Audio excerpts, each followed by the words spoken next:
Hi students, welcome to the online class. So today we are going to discuss a topic, Tryst with Destiny. Welcome you all. My name is B. Mohan Teja, lecturer in English, Department of English, K.B.N College, Autonomous, Vijayawada. So today we are going to discuss this speech. Actually, it is not a lesson. It is a speech originally given by Jawaharlal Nehru. Who is this Jawaharlal Nehru? So we all know that. So Jawaharlal Nehru, he was the first prime minister. So India's first prime minister. So Pandit Jawaharlal Nehru, he delivered this speech at Indian Parliament before the Indian Constituent Assembly. So he delivered the speech on 14th August midnight in 1947. In this speech, he talked about how India achieved its independence and sacrifice behind it. Nehru emphasized on every Indian and leader should take a pledge of dedication to the service of India. Nehru mentioned certain important words in this speech. The first very important word is equality. The second one is incessant striving. Third one is opportunity. Fourth one is poverty. The fifth one is sufferings. And sixth one is pledge. So he started the speech with these wonderful examples and wonderful statements. For example, here I have taken some very few examples, very few important statements which were uttered by Jawaharlal Nehru. So he said that at the stroke of midnight hour, when all the world sleeps, India awake to life and freedom. It means that on 14th August midnight, all the world, all the countries in the world, they are happily, they have their sleep, very happy sleep. They don't have any bothering. But except India, India is awaiting for what? For its freedom. So it means that India needs freedom. So all Indians, they are waiting for freedom. The second statement is, on this occasion, we take the pledge of dedication to the service of India and her people. So he said that on this occasion means the 15th August Independence Day, he says that all Indians, including the leaders, politicians, he said that being a leader of the house, the head of the nation, he is pleasing and he is requesting and he is urging and he is saying that we have to take the pledge of dedication to the service of India and her people. Dedication means all Indians and all the politicians, they have to do certain work. What kind of work? First of all, they have to do service, not to their families, not to their selves. They have to do their service for their country, that is India. So here he used the word her.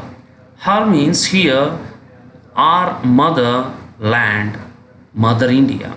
So the third one is, at the dawn of history, India started on her unending quest. So it means that again here he emphasized the word her. So India started its freedom fight ever since 18th century. So we have been struggling and we have been fighting for freedom, independence. So at last in 1947, Indians got freedom and independence from that British Empire. So next he said that she has never lost sight of that quest, forgetting the ideals which gave her strength. So India, she didn't forget from where that country got the strength. Next one, we end today a period of misfortunes and India discovers herself again. It is an excellent statement given by Nehruji. We end today a period of misfortune. So Hereafter, we have to end this misfortune era and period. From hereafter, Indians, Indians means we all Indians. We have to get many fruits and many good things, and we have another chance to discover us, means we have to discover our country once again. It means that we got another chance to discover our country.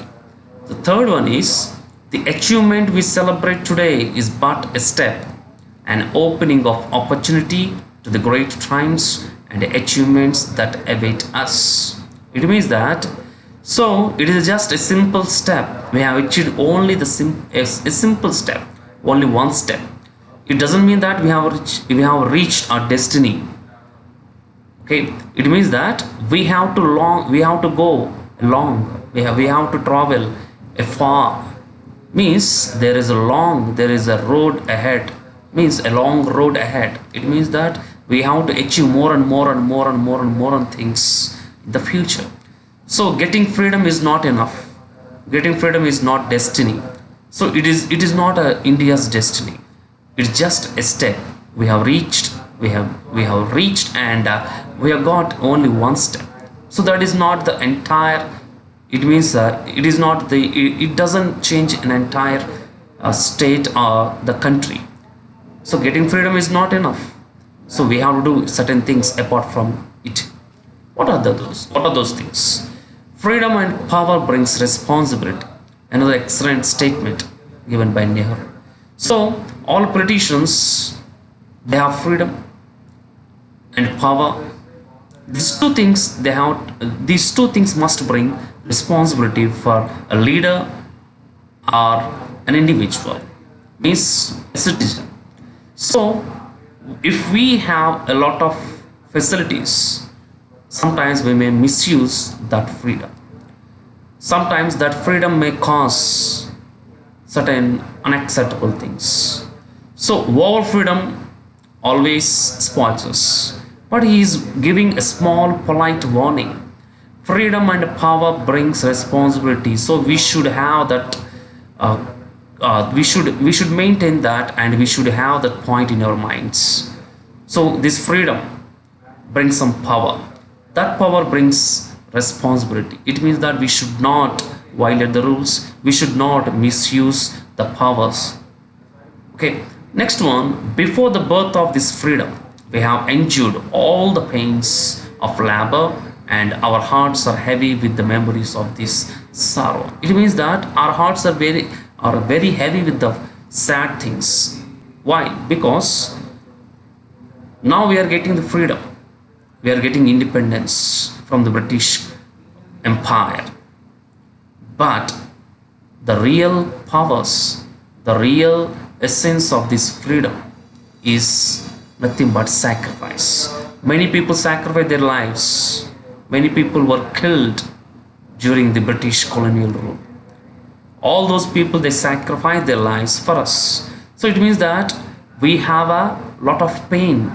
Our hearts are heavy with the sorrow movements, because some of our Indians, they have lost their lives. The third one is the past is over, and it is over, and it is the future that becomes us now. Becomes us means that future is inviting us. So there is no, here we should not waste the time. We should not go back. We shouldn't want to take any revenge, grudge, or we need not to treat anyone low, because it is not the correct time to treat to take revenge, etc., etc. So he's saying that it is not time to take any kind of revenge. We need not to get any anger, because past is past. Something was happened, but hereafter we Indians and politicians have to focus on the development and the destiny. What India's destiny? So we should focus on that destiny. We should not waste the time and power and certain things for unacceptable things. Next one, the future is not one of ease or resting, but of incessant striving, so that we may fulfill the pledges we have so often taken and the one we shall take today. So he's simply saying that we have been thinking and we have been planning to construct a good future for India. But what kind of future is it? That is not a easy. It is not a. That is not an easy task. If you take rest, it is not possible. So it is possible only by incessant striving. I already told you this word in my initial slides. Incessant means continuous, unending, hard work. Striving means hard work. So when Indians do a continuous hard work, then only we can construct a great country. So if we want to construct India as a great country, first of all, we Indians need to do a lot of hard work. Then only it is possible, it can be possible, and it must possible. If you take rest, how can we build a strong country? How can we build a developed country? So here it means that he is nicely saying that it is not to take any. It is not a time. It is not a cut to time to take rest. It means that we have to do a lot of hard work. Okay, then only we shall have a beautiful future. The third one is the service of India means the service of millions who suffer. It means that he is emphasizing on the equality. Okay, he means that what he said is, so service means you should not apply the same policy to all categories. Certain category people, they need more facilities than others. So first of all, we have to focus on the suffering uh, field. Means suffering field means the people who really suffers, who doesn't have even minimum facilities and needs, those who are not getting needs, minimum needs, those who don't have certain basic things. So we have to focus on them firstly. Then then we can take and we can pass and we can extend the service to others. So it means that we have to give the primary importance and the main focus on the suffering areas and suffering people. So we have to look after them first of all. The third point is the ambition of the greatest men of our generation has been wipe every tear from every eye that may be beyond us, but as long as there are tears and suffering, so long our work will not be over. He simply and he nicely said this kind of things. What a wonderful statement. So what is the ambition of any leader? He said that there is a one great leader. He didn't reveal that name of that leader, but indirectly he talked about a person. We will talk about that person's name later. So first of all, he said that that great person, the great politician and the great man had a dream. What is that dream? So he has been wiped every tear. So when we get tears, so when we suffer, when we have struggles, when we face certain difficulties, then only we get tears. When we cry, simply when we cry, then only we get tears. So it means that in India, all citizens, all Indians should be happy. No one should cry. No one should have tears in their eyes. It means that he wants to bring smiles on every Indian face. Means we have to bring that smile to all Indians' faces. Okay, so that is that. Next one, what kind of work? A beautiful work. That service is nothing but not simply giving and taking something and something. He emphasized that we have to clear that tears. So no one should worry about anything. All Indians should live happily. So it is that. Next one, we have to labor and to work hard to give reality to our dreams. He said that what kind of work we have to do? We have to do a labor work, not simple work. We have to do a lot of hard work. Then only we get that reality. It means that everyone has certain dreams. They want to do certain things. They have different kinds of dreams. But dreaming is very easy. But coming into reality, working for the dream is very tough. So he's emphasizing on the word coming to reality. We have to give that reality to our dreams. So next one, this is no time for petty criticism and destructive criticism, and no time for ill will or blaming others. He is approaching his opponents with these statements. He is approaching his opponents. He's saying that so on this day we shouldn't encourage any kind of criticism. Why? Yes, certain people may not like his policies. Some parties may not invite him and welcome his ideologies, and policies. But he is simply saying that this is no time for criticism. So here we should not criticize each other. Okay, so we need to encourage and we need to cooperate each other. He's saying that we have to cooperate each other. Then only we can bring the change. Then only we can reach our destiny. Then only we can get that development. So here we should not blame anyone. There is no need to blame anyone. This is the time to encourage, to cooperate each other. The third point is we have to build the noble mansion of free India where all her children may dwell. So he's saying that we have to construct a biggest building, a noble construction, a great construction. In that construction, all Indians need to live. So he had a wish. If we work hard, if we build the greatest mansion, in that mansion, the children of that great mother India, means we are the children of that great mother. So we live in that construction and we live in that noble mansion. So noble mansion means construction is nothing but symbolize and symbolic representation of development. So construction is nothing but a good development. So he is emphasizing that, and he is representing the nation with that noble mansion.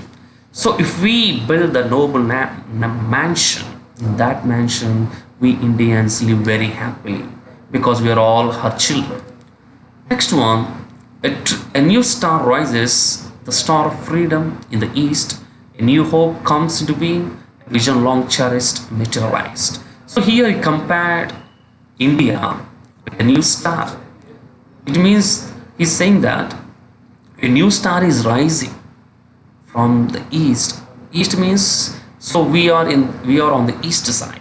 That's why he emphasized on that direction. So a new star is rising, and with a new hope. So that star never set. So he had that wish. We should not set that star. We should always encourage that star to rise. The star has to go and go and go. It means it has to rise and rise and rise and rise. It shouldn't come down. It shouldn't fall. It shouldn't set. That is his wish. It means India always, it has to go forward and forward. It has to develop and develop. It shouldn't come back. Okay, it shouldn't come back. That's his wish. May star that never set and that hope never be betrayed. So it means that we have to maintain that hope, and we need to encourage our country, and we need to increase the development, and we need to go and go and go and go. So we shouldn't get back. It means we shouldn't go back. Okay. Next one. On this day, our first thoughts go to the architect of this freedom. So just now I said in previous slides. So one greatest man, he had a great ambition. The great ambition is nothing but he has been wiped every tear from every eye. So here again we have talked about the great man. So what he had another wish, that is on this day our first thoughts go to the architect of this freedom. the father of our nation, who embodying the old spirit of India. So indirectly, Nehru talked about the great leader, the freedom fighter, our country is the father of means nation, our father of nation, Mahatma Gandhi. So Mahatma Gandhi, so on this day, auspicious day, he said that on this auspicious day, we have to remember that great man. Okay, we are unworthy followers, but the succeeding generations will remember this message and bear the imprint in their hearts of this great son of India. So he's saying that we are unworthy followers. It means that he's talking about some rebellions and what we call opponents who are not following Gandhism and Gandhi's footsteps. But he's saying that we may not follow, but the future generation, they can carry this person's information, this person's greatness in their hearts. Our next thoughts must be of the unknown volunteers and soldiers who, without praise or reward, have served the nation India unto their death. So he's saying that our next thought. So we have next thoughts is nothing but first we have to think about our father of nation, and next thing we have to think about our unknown volunteers. It means that Gandhi was known. That's why he was known one, and everyone knew about that greatest leader. But some other freedom fighters were also there. They are also fought for the nation. They also sacrificed their lives for their country, but no one knew them because they were unknown soldiers. No one knew about them, didn't get any reward, didn't get any awards, but they served their country unto their death. Next one, he also emphasized and he said that we have to fight and we have to end the poverty, ignorance, disease, and to build a prosperous, democratic, and progressive nation. So we have to bring these kind of changes in India. Finally, he said that we have hard work ahead. It means that in future we need to do a lot of hard work. There is no resting time for anyone us till we redeem our pledge. He emphasized the word us. Us means including Nehru. No one is exception. No one is accepted here. No one has that exception, including Nehru. So each and every individual, each and every Indian citizen, they have to work for their country until we redeem our pledge. Means until we fulfill our pledges. So we have taken so many pledges. So we have to fulfill all those pledges, and we have to fight against poverty, and we have to remove poverty, and we have to fight against ignorance, and we have to fight against disease, and we have to bring prosperous, democratic, and progressive nation. Next one, all Indians are equal and children of India with equal rights and privilege. So he's saying that we're all, irrespective of caste, irrespective of religions, and irrespective of communities, we're all children of that great mother India. So we all have same equal rights and privileges. No one is inferior and no one is superior. And he said that we cannot encourage communalism and narrow-mindedness. No nation will be great and people are narrow in thought and action, who are in negative in who are narrow in thought and action. So no nation is great. No nation will become a great when that nation's citizens are narrow minded and what we call the country which encourages communalism and anti-national movements. So here he's saying that we should not encourage anti-national organizations, and we should not encourage any kind of anti-social elements. So if we encourage in future, we have to pay for it. So we should not encourage, India never encourage narrow-mindedness and what we call communism. Okay, so with this the lesson was ended. Hope you all understood. In this lesson, we have another topic, that is greetings. So it is not an unfamiliar topic. It is a very very familiar topic for all, to all, means we all know that. So what is greeting? So we all know that, but it is our responsibility to talk about this on this video. A greeting is a simple way of saying hi or hello to someone. There are two types of greetings, formal and informal. Every greeting and introduction is an opportunity to demonstrate respect for others and to create a favorable impression of yourself to others. When you greet someone, you acknowledge their presence. It means that when we meet a new person or any kind of person, whether it is known, he or she, known one or unknown one, we have to greet that other person. So we have to acknowledge their presence. So we have to greet them. So when we start a conversation, when we want to talk to others, when we want to try to communicate with others or interact with others, we have to start our conversations, interactions, or communication with greetings and introductions. Okay, so greetings are very very important. It means any conversation or presentation starts with greetings and ends with greetings. So in conversation and in communication, greetings plays a very very important role. So some important phrases. So greeting means we use them in the initial stage and last stage in conversation. For some example important phrases, we all know that, but once again, let us have a look. How do you do? How are you? How have you been?